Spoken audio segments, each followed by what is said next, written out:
Saya ucapkan selamat pagi dan Assalamualaikum warahmatullahi wabarakatuh.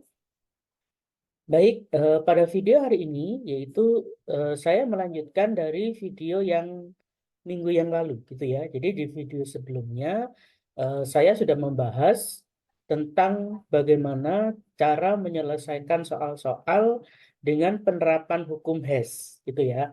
Hari ini masih sama, saya lanjutkan untuk sesi yang kedua gitu ya, tentang hukum Hess gitu ya. Jadi supaya kalian siswa-siswi kelas 11 bisa mengetahui lebih banyak tipe-tipe soal tentang hukum Hess dan bagaimana cara menyelesaikannya gitu ya.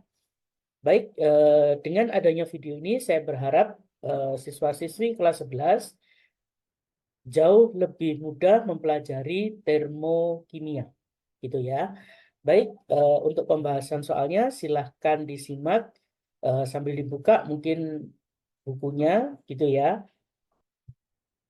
Dan semoga apa yang saya sampaikan di video ini bisa membantu kalian siswa-siswi kelas 11.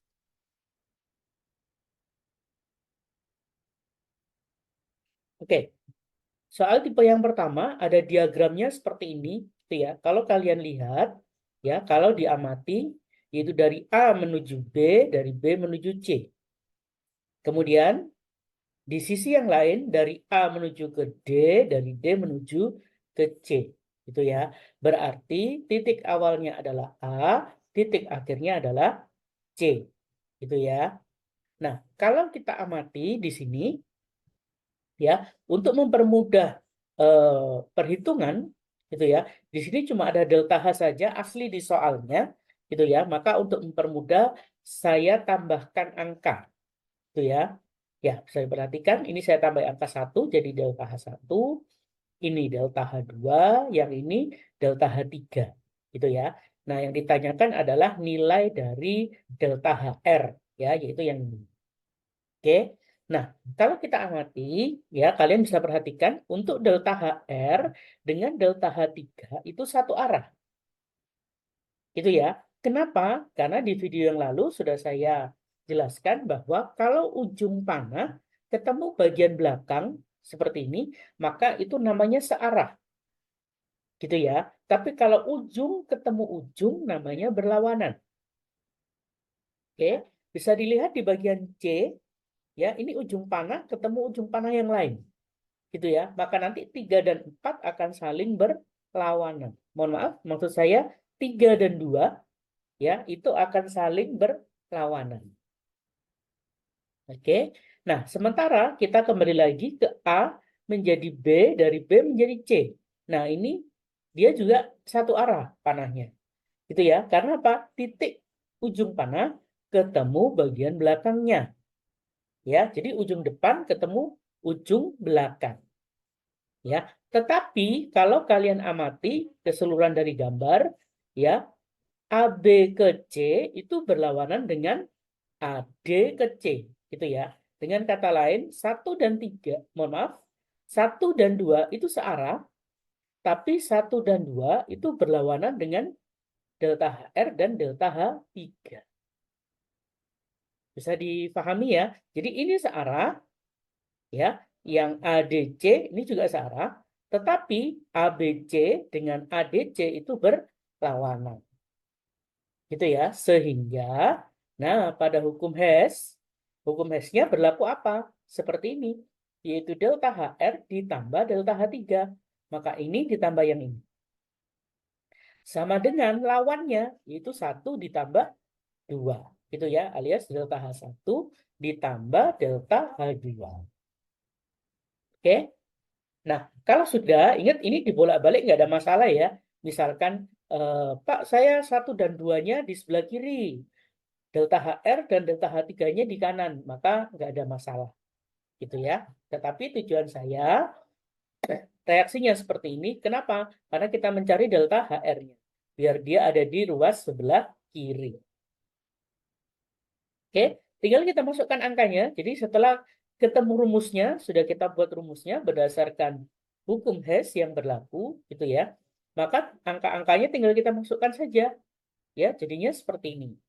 Delta HR-nya saya misalkan X, delta H3-nya adalah min 610 sama dengan delta H1-nya yaitu 488 mengikuti, delta H2-nya adalah 1436.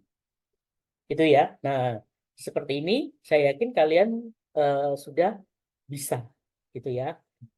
Maka X-nya akan ketemu positif 2534 kilojoule. Ya, nanti bisa ditambahkan, mohon maaf, kan ini satuannya kilojoule per mol, gitu ya. Nah, maka ini nanti bisa ditambahkan kilojoule per mol, gitu ya. Jadi mohon maaf, kurang per molnya, gitu ya. Nah, saya yakin kalau untuk menghitung seperti ini, kalian pasti bisa, gitu ya. Tetapi yang jadi masalah adalah cara menentukan rumusnya. Nah, kadang sekali lagi siswa yang mungkin belum paham gitu ya, dia akan menganggap bahwa delta HR ini dijumlah semua gitu ya. Nah, untungnya benar dijumlah semua ya, untungnya benar ya, sesuai di sini, cuma bedanya ini yang min jadi plus ya.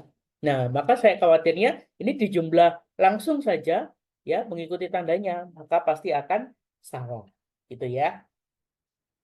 Nah, jadi sekali lagi setiap siklus rumus dari hukum Hess-nya bisa berubah-ubah gitu ya. Jadi sekali lagi tergantung dari siklusnya seperti apa. Baik, saya lanjutkan ke soal berikutnya. Nah, soalnya seperti ini ya, siklusnya seperti ini. Yang ditanyakan, perhatikan, tentukan entalpi standar pembentukan gas CO2. Oke. Nah, di antara ini yang tidak ada nilainya adalah delta H1. Ya. Nah, perhatikan kalau gambarnya tersusun seperti ini, maka pada hukum Hess-nya dia berlaku bahwa delta H1 sama dengan delta H2 ditambah delta H3. Gitu ya. Jadi yang panjang ini delta H1 dari ujung atas ini sampai ke bawah itu adalah jumlah dari yang kecil-kecil di sini. Karena ini cuma ada dua, yaitu delta H2 dan delta H3, ya sudah, berarti rumusnya berlaku delta H1 sama dengan delta H2 ditambah delta H3. Itu ya. Biasanya di beberapa soal, itu yang sebelah sini, gitu ya, ini bertumpuk sampai 3 biasanya. Itu ya. Maka delta H2, nanti ada delta H3, ada delta H4. Itu ya. Tetapi kondisi gambarnya seperti ini atau kondisi siklusnya seperti ini, maka yang panjang ini yaitu delta H1 adalah jumlah dari delta H2 dan delta H3. Oke. Nah, sekarang kita jumlah saja seperti biasa. Berarti min 222 ditambah min 566. Ketemunya minus 788 kilojoule. Oke. Nah, tapi yang ditanyakan, perhatikan, ada kalimat entalpi standar. Ya, kata standarnya sengaja saya buat miring, gitu ya. Sekali lagi, ini sengaja saya buat miring biar kita tahu bahwa kalau standar ini maka harus dalam kondisi 1 mol. Gitu ya. Masih ingat ya? Sebenarnya di soal aslinya tidak dimiringkan kalimat standarnya. Ya, cuma kadang siswa kebanyakan dibaca, tapi dalam perhitungannya dia kurang teliti, gitu ya. Makanya saya beri bantuan, saya miringkan hurufnya, gitu ya. Jadi nanti kalau kalian menemui tipe soal seperti ini, mohon bisa ditandai, mungkin di garis bawah, ya, mungkin diberi warna dengan ballpoint biru atau merah, boleh, gitu ya. Nah, kembali ke materi bahwa keadaan standar itu kondisi 1 mol, gitu ya. Kalau 1 mol, maka diingat-ingat hasilnya atau CO2-nya angkanya di sini itu harus 1. Sedangkan ini 2, gitu ya. Maka delta HF dari CO2 yaitu nilai ini, nah, min 788 dibagi 2. Paham ya dari sini ya? Jadi dia dibagi 2. Kalau misal di sini angkanya 3, maka dia dibagi 3. Oke. Nah, maka dari sini hasilnya adalah negatif 394 kilojoule per mol. Nah, hati-hati karena dia standar, maka nulisnya harus ada per molnya. Gitu ya. Biasanya kalau soalnya dalam bentuk uraian, saya dikhawatirkan sekali lagi, kadang ada beberapa guru nanti disalahkan ya, dikarenakan satuannya kurang lengkap. Oke, jadi paham ya untuk tipe siklus seperti ini. Nah, baik, soal berikutnya, siklusnya seperti ini, gitu ya. Nah, yang ditanyakan adalah nilai X-nya, ya, yaitu delta HR.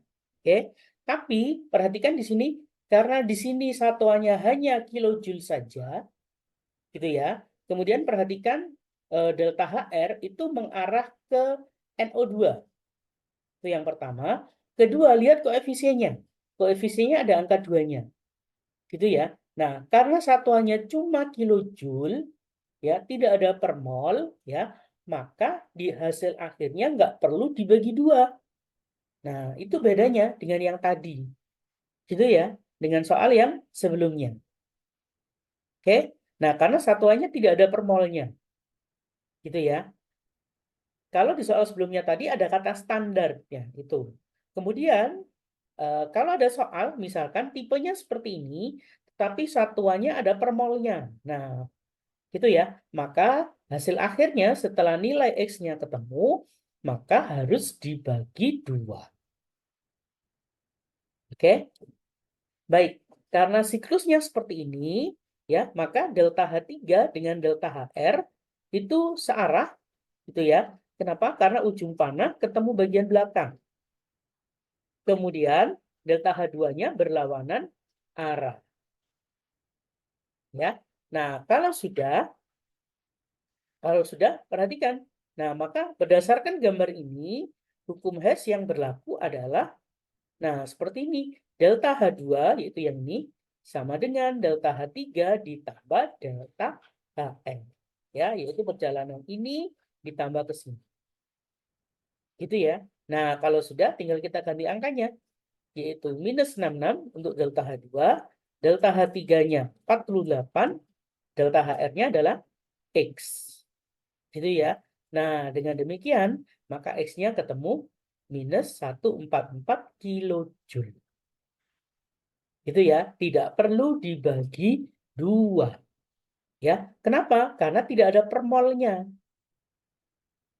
Itu ya, yang jadi masalah di situ. Oke, jadi kadang walaupun tidak disebutkan keadaan standar, gitu ya, tetapi dari satuannya misal kok ada per molnya, nah maka sekali lagi perhatikan angka 2 yang di sini itu mewakili mol. Gitu ya. Jadi koefisien yang ada di depan seperti ini, ya, kalau dia ada per molnya, maka bahasa gampangnya dia mewakili mol. Gitu ya. Berarti kondisi ini dalam keadaan 2 mol. Ya, itu tidak standar. Nah, standarnya adalah 1 mol. Oke. Baik, soal berikutnya. Nah, siklusnya seperti ini. Ya. Nah, karena di sini tidak ada petunjuk angkanya, maka saya tambahkan angkanya. Ya, di sini delta H1, delta H2, delta H3. Gitu ya, sekali lagi untuk mempermudah. Nah, yang ditanyakan adalah dari siklus Hess di atas, hitunglah nilai perubahan entalpi reaksi NH3 ditambah HCl menjadi NH4Cl. Ya, berarti delta H2. Nah, kalau kita amati berdasarkan gambar, ya, awas agak sedikit menjebak. Ini, maka 1 dan 2 itu searah. Ya, kenapa? Kalau kalian lihat, perhatikan. Ya, kalau kalian perhatikan, ujung panahnya ketemu bagian belakang. Berarti dia searah. Maka 1 dan 2 itu searah. Yang berlawanan adalah 3. Kenapa? Karena ujung panah ketemu ujung panah. Gitu ya. Nah, sehingga pada hukum Hess-nya berlaku delta H3 sama dengan delta H1 ditambah delta H2. Ya. Nah, maka dengan demikian delta H3-nya kita ganti angkanya min 314, delta H1-nya minus 138, delta H2-nya ini yang kita cari. Ya. Nah, maka nilainya adalah min 176 kilojoule saja. Atau ya, kalaupun ada per molnya ya, nah maka nggak apa-apa min 176 kilojoule per mol. Ya. Pak, kenapa ini kok tetap? Nah, karena di sini koefisiennya 1. Gitu ya. Jadi misalkan nanti jawabannya ada per molnya, maka nggak apa-apa. Ya, atau nggak ada per molnya juga tidak jadi masalah. Kenapa? Dikarenakan koefisien yang ada di depan NH4Cl nilainya adalah 1. Oke? Bisa dipahami ya dari soal-soal yang saya berikan pada hari ini, begitu juga dengan pembahasannya. Oke? Baik, inilah beberapa soal dan pembahasan yang bisa saya bagikan pada kalian. Ya, semoga bisa membantu mempermudah belajar kimianya mengenai bab termokimia, ya, terkhusus pada penerapan hukum Hess. Gitu ya. Baik, sampai jumpa di video berikutnya. Ya, saya ucapkan selamat siang dan wassalamualaikum warahmatullahi wabarakatuh. Ya, baik. Inilah yang bisa saya share untuk siswa-siswi sekalian. Ya, jadi bisa di-share ke teman-teman yang lain ya jika bermanfaat dan agar dapat membantu teman yang lainnya. Gitu ya. Dan bisa di-subscribe untuk mendapatkan update videonya di tiap minggunya. Gitu ya. Dan bagi yang menonton channel ini silahkan beri komentar yang positif di channel ini. Ya, itu saja yang bisa saya berikan kepada siswa-siswi sekalian, baik untuk yang kelas 10, kelas 11 maupun kelas 12. Ya, semoga channel ini dapat membantu untuk proses pembelajaran untuk siswa-siswa sekalian. Ya, baik. Terima kasih atas waktunya. Assalamualaikum warahmatullahi wabarakatuh.